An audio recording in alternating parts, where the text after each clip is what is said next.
Hey, I'm Decathlon Gamer. Welcome back to Tennis Manager 2022. This is episode number 9. I know there's been a lot of comments kind of either direction on the do we go, do we stop, what's going to happen with the balancing, etc., etc. What I'm on right now is we're just really slowing the pace, but I don't want to halt this series altogether. For one thing, it would be hard to regain that momentum. It would hard to pick the right time to restart, and I do very much enjoy this. But I also know that if we were really pushing and pumping out 3-4 episodes a week right now, it would result in us being the best player in the world up much too early, and the game would definitely get boring. So, short term, until we see the balancing kind of fixed, we're going to do, I think, just one episode per week for a little while. Give them some time. There's been plenty of updates, but the big one with the balancing, when and where that's going to be, I'm not entirely sure yet. But I want to keep this going, just at a moderate pace for the time being. And then we'll pick it up again when things seem to be solid.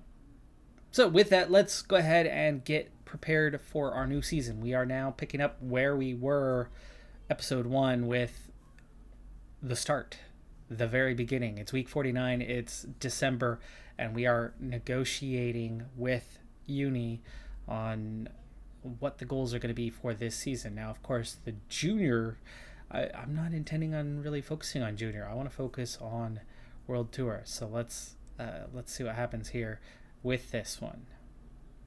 Coach, it seems obvious to me that we've got to set goals on the pro circuit. What ranking do you think I should aim for at the end of the season? So she wants top 250, and I think that should be well within range, especially if we are going to focus on it. So let's go ahead and give her that one. And there you go. She's happy from that. Goals for the tournaments. You want to qualify for a 280 Premier? Yowzer. That's the minimum we can go. I think that's going to be a pretty big ask. Win one title in an international tournament? You got to be kidding me. Getting to a semifinal, I think, is maybe doable. That feels like a really big ask to win one of these. Is she going to be that good this season? Okay. All right, we'll see what happens. Okay, so this one is really tough without having any sort of screen that shows you where you're at, other than checking up on it, your national ranking. Top 50 is the minimum she's looking for. Top 30, beyond. I don't know where she's going to fit in, so difficult one. I don't know where she is nationally. Of course, there's a lot of players in the U.S. I don't think we're going to make her too upset, as that was kind of the baseline, so I guess we'll take top 50.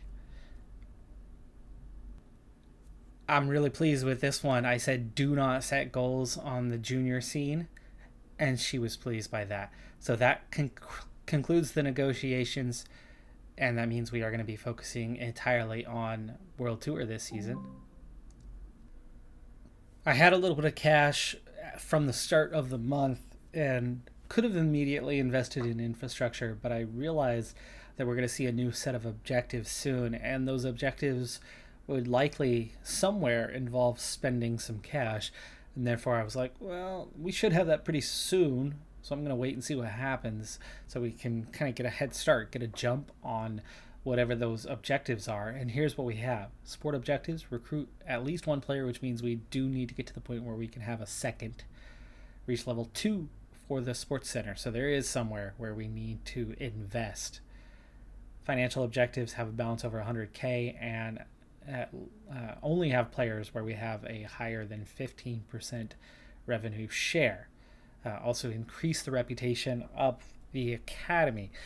So build infrastructure is the main way to make that happen. Build the sports center is the main way to have that happen. So we'll begin by kind of ticking off that box. Paddle court was done about a week and a half ago, and therefore level 2 of the paddle court is now being started. It was just over 300K to make that happen, 35 additional per month, and only takes 1 month to finish, and we'll be done with the paddle courts there. I need some more sports center upgrades, and that's really the only financial one. I mean, right now, sports center is not exactly our money maker by any stretch of the imagination.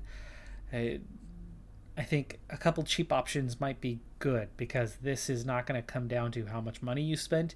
It's how many upgrades out of the total upgrades do you have. So a track, 40,000. Not going to cost me much. Let's do it.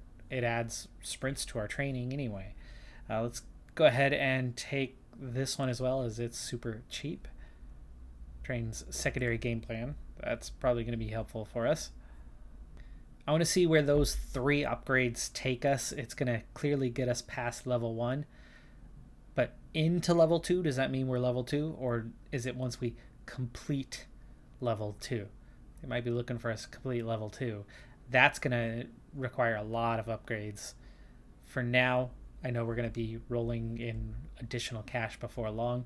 We did have a $200,000 influx from the board, their injection for the year.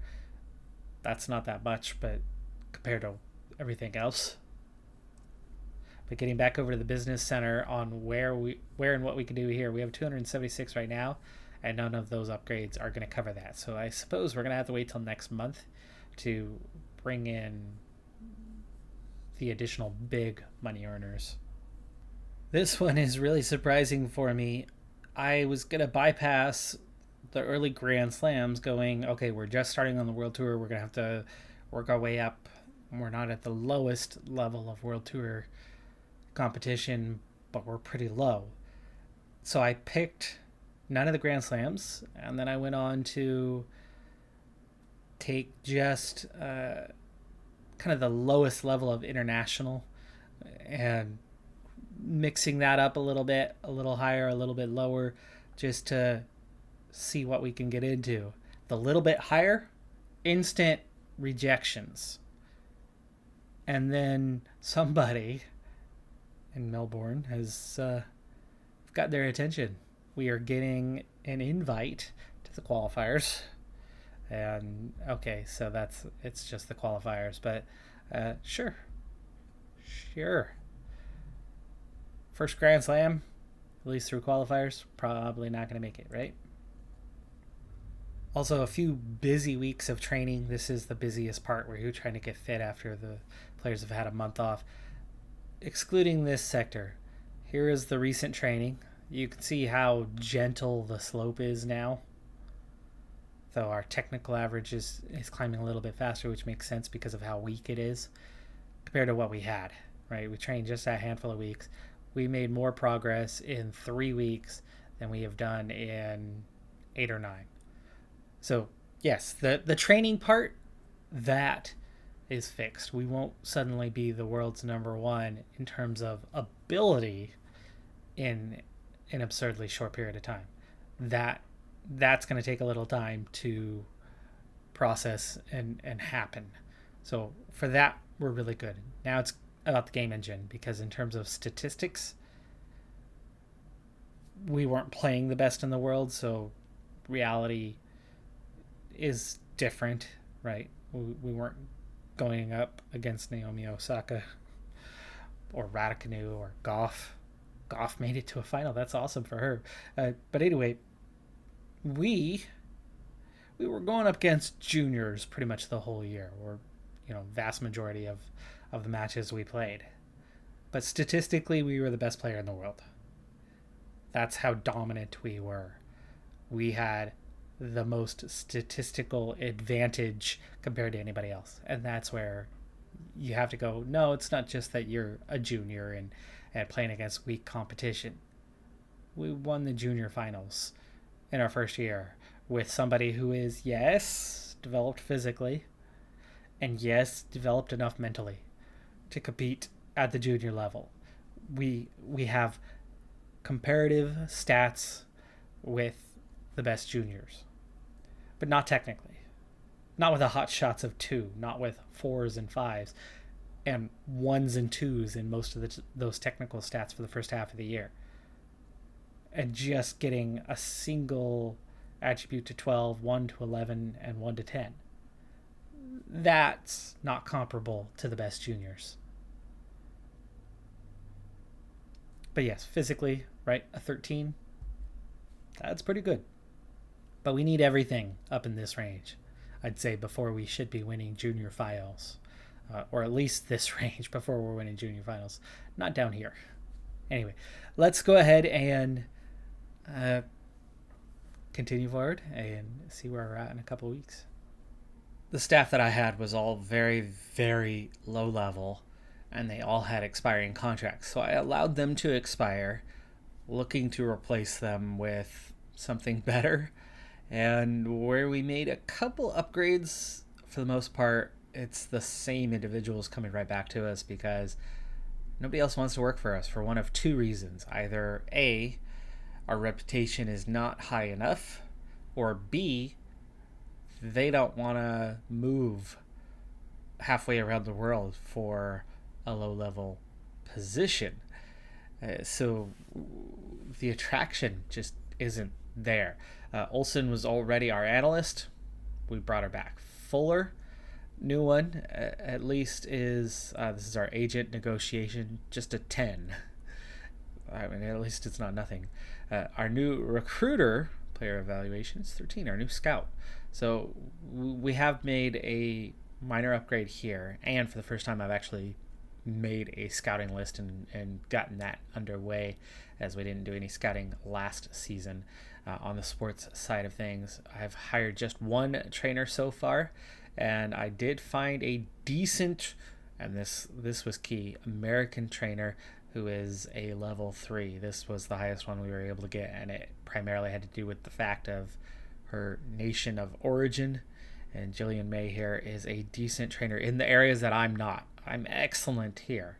So we complement each other nicely. Now, these aren't great.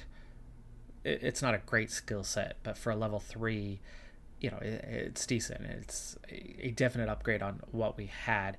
And then I think this is the same physio that we had last season coming back to us, as we were unable to find anyone better. As a result, you can see we're now at 2.5 stars in technical training. So that's that big bonus for us. That's that big push in the right direction that is helping us out just a bit. And thanks to the incredible invite, we are into this Australian Open qualifier. So possible Grand Slam appearance, but we have to get through 3 rounds to make it in.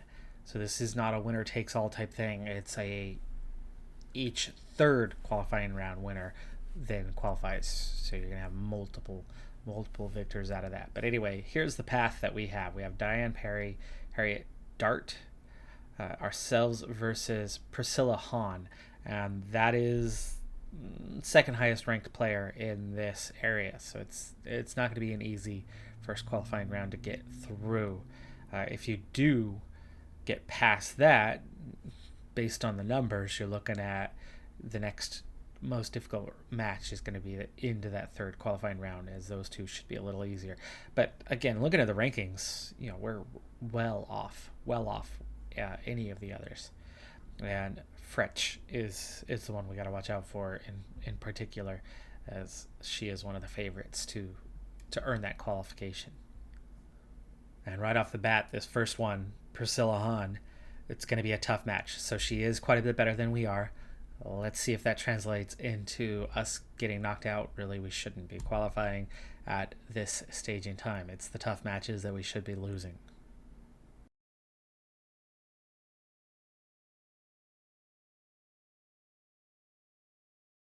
So here we are with our career's first Grand Slam action, and we are immediately seeing that our opponent is playing the ball harder and into edges that we are struggling to reach. But we are very much competitive. We're even in this first service. That was the first mistake we've seen. It's been all winners until that point. And now we make our own mistake on that one. And we're at deuce. Advantage. That stayed in. Nothing we can do on that one. I love that we are in a large stadium because we are at a big Grand Slam event, but there's barely anyone here as it's just a qualifier. Ooh, got the ace on that one to get the advantage.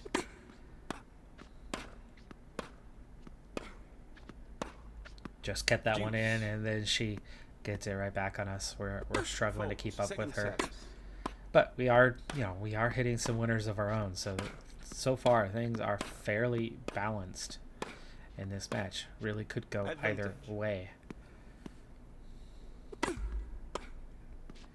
In terms of energy, we go long and give away the first game. All right, let's speed it up as we go through at least the next few games and see if things are balanced. I don't think we'll skip past the entire first set if it's close anyway.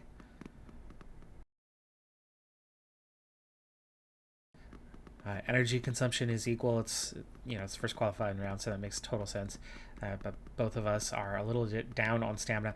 And one thing I am seeing here is that I am expending energy more quickly than previous, even though my stamina has improved through training by a couple of points here recently. So that seems to have been impacted in their updates, because we had no stamina whatsoever, and yet we were just cruising through tournaments. And yeah, some of that was playing far fewer games. Ooh, hello. It's set point. It's 5-4. I looked away for a moment, and we sped through that last couple of games there, and we do win the opening set. It was a close contest, but we have won that opening set. Second set. 4. Love 15. Not a good start to the second set, though. Double fault right off the bat.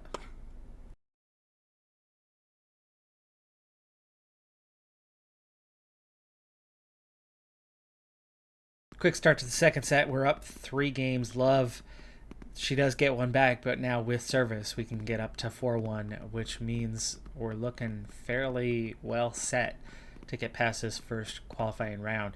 It was certainly tight in that first set.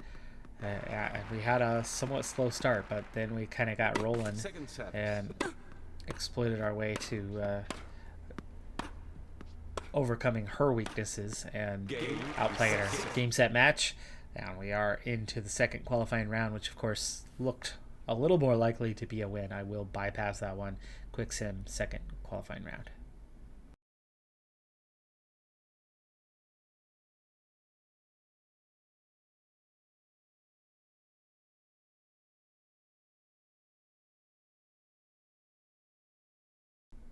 Diane Perry was one of those players last year that we scouted, wanted to sign, wouldn't sign with us at the time, and then by the time we got around to being able to sign her, we had other players in place. So we never did have Diane Perry, but that was one of the players we kept a close eye on. In last year's edition, the 20-year-old is a decent prospect in the world of tennis, or at least according to the scouting of last season. She's going to be a bit of a challenge for us, but she is slightly lower ranked than the player we just went against. But again, it is seen as a tough match. Let's see if we can get past through the quick sim. And the quick sim seems to be even more dominant than the playing the matches live, as we go out and dominate against her 6-0, 6-1. With only 8 winners, but only 4 unforced errors to her 17. We just kept it clean, kept it in play. Expected our toughest challenge to be the third qualifying round, but Fretch was knocked off by Herzelis. So Herzelis is, well, quite a bit lower ranked. In fact, the lowest ranked of the 3 we've played against. So let's just go ahead and roll the dice on this one and see what happens with the quick sim. In fact, this one's even labeled as balanced, where the others have both been tough. This one, a much closer contest, but still a win. 6-4, 6-4. Fewer winners, 20-31. But again, far fewer unforced errors. And we've had our first mental upgrade. So this one, for those who aren't familiar with Tennis Manager as a game, there is a set of attributes, and you could see focus, anticipation, positioning, and tactical skills. This group set of attributes are all things that you train and upgrade. But you can see our mental average went up. When you actually look here at this page, you'll see that your mental attributes, it's not just 4. It's not just focus, anticipation, positioning, and tactical skills. There is also confidence, composure, killer instinct, and fighting spirit. Now, those 4 attributes are not trainable. Those 4 attributes develop with maturity, so experience. A young player is going to have a low set there, and it's going to grow gradually. But unlike the others that do a percentage breakdown level by level and increase gradually this way, it's going to increase by levels all at once. So you're going to get chunks of upgrades periodically from time to time that bring those up. And what we got here was a +4 overall with a +2 to composure, +1 to confidence, and a +1 to fighting spirit. So we made our improvements in those 3 attributes out of the 4, and for a total of +4. That's going to happen periodically once a year, once every 2 years, as you go through your career, pushing up as you play out your young player's career. As one of the lowest, if not the lowest player in this tournament, I'm going to be the underdog in every single round we play significantly now, because we're not looking at players between 300 and 200 in terms of rankings, opponents that are certainly higher than us and tough for us, but much tougher for us. And we're looking at a player just outside of the top 100 for this first round, and possibly Andreescu. Yeah, the same Andreescu who just kicked our butts in Tennis Manager 2021 over and over again. She was the hardest player for us to get past, is who we would face in the round of 64 if we by chance get out of this one. The Indian Ankita Reina is our first opponent here, and again, she should be quite a bit better than what we're at. I mean, we punch above our weight, obviously, with the balancing the way it is, but we shouldn't be beating anybody top 150 these days. I mean, that's still quite a bit beyond where we're at in terms of development. We'll see if that's the case. We are controlling this first game, though, and that's even without the set. But nice ball there. Great backspin on that.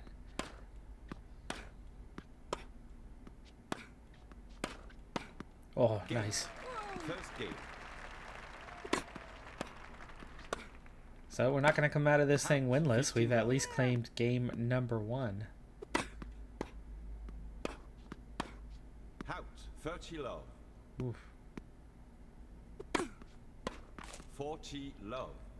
Yikes, is she anxious? What's going on? Second service. We are absolutely dominating this thing early on.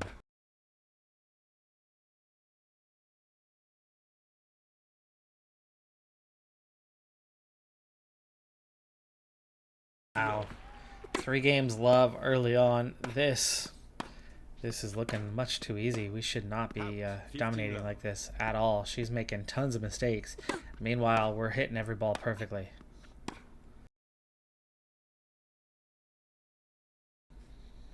It looks like they have fixed well, I guess you would call it a bug, where last year the Grand Slams were 5 sets for the women. This year it is calculated properly. It is still just 3 sets.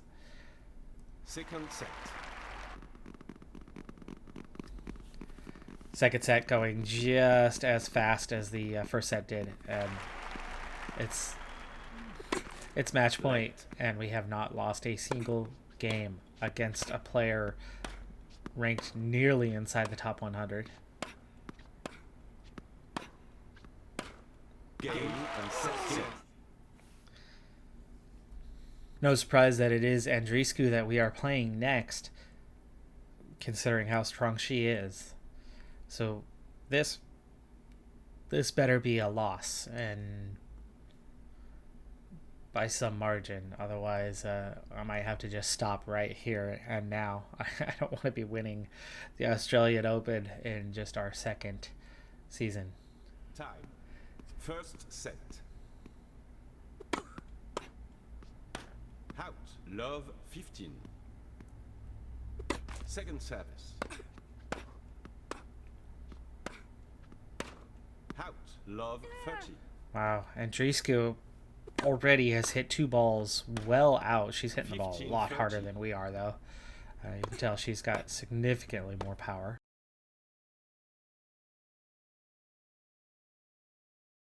Yeah, there's some slams. There's an ace. Okay.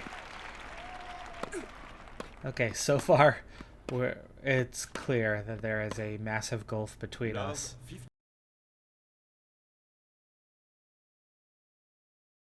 Wow, we battled back. I speeded up. We were down love 40. We speeded up, and we still somehow win that game. And I've battled back. It's 2-all. We're up 3-2. Does the match speed change how the game is played? I don't see how it would, but it seems like it has, because now we're up 5 games to 2. When we were going normal speed here, it was so clear that Andreescu is far better a player than we are. Tons more power, moving around much faster, putting the ball in places we just cannot reach. Out 40-30. But then she just does these boneheaded mistakes, and we win 6 games to 2. Okay. The balancing is such that we're gonna have to force our way back. Come on, Andreescu. Let's go. Get in there, Andreescu. It's 1-1. It's a better start this time. Well, no, it's not a better start because she was up 2 games love on us. I mean, seriously, I love this game, but they have got to fix this balancing. Come on. A 14, 15-year-old kid beating Andreescu. Now, Andreescu is actually a young player, but I mean, beating a world number 20 versus a junior who should just be in the middle rankings of the juniors, top 100 junior right now. Maybe I've got us up development-wise, physically. Maybe we're a top 40 junior at this point, but we're in no way, shape, or form shouldn't be playing this well. All right, folks, you know what? I don't want to finish this tournament if we're going to win the freaking thing. Andreescu should have absolutely pummeled us. There's a huge gulf in terms of quality between her and I. And yet we just beat her. We just broke into being a 2-star player. Physically capable. Mentally capable. Technically better than a beginner now. I mean, we've brought up, a few decent attributes, but competitive in the juniors. Competitive. Not winning everything, just competitive. In the juniors. Should not be competitive in the pros. We should not be winning more than the occasional lowest level match in pro tournaments at this stage. Yes, the potential is there, but we have not achieved it. We have not reached it. We shouldn't be getting aces with serves of 7 and 8. The balancing has not been fixed. So we're going to put a pause on this one for a little while. And let's hope there's updates coming. This game is too good to be this easy. I'm the Decathlon Gamer. Like, comment, subscribe, and I'll see you next time. Have a good one. Be safe out there. And bye for now.